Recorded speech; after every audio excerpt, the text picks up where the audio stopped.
Ça y est, la voiture a retrouvé son droit de cité dans les rues de la capitale. Eh oui, ça ne vous a pas échappé, Philippe. Elle avait été bannie de Paris depuis 11h ce matin, à l'exception toutefois des taxis, des services d'urgence, des bus et des VTC qui devaient réduire leur vitesse.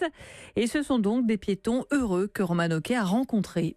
Sous le ciel bleu de Paris, pas de klaxon ni d'embouteillage, mais le bruit des sonnettes de vélo, des dizaines dans la capitale. Sur l'avenue des Champs-Élysées, une marée de touristes profite des pavés, des franciliens aussi, qui d'habitude désertent Paris le week-end.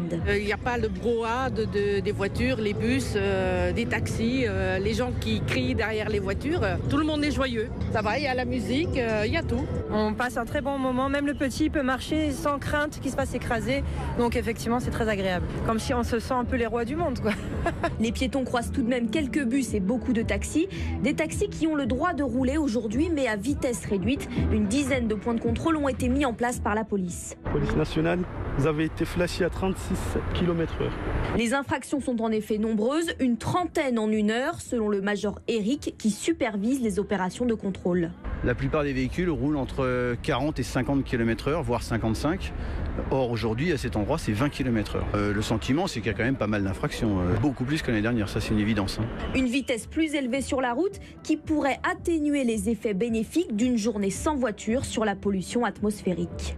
Roman Oquet dans les rues de Paris pour Europe 1 pour cette journée sans voiture qui a pris fin à 18h.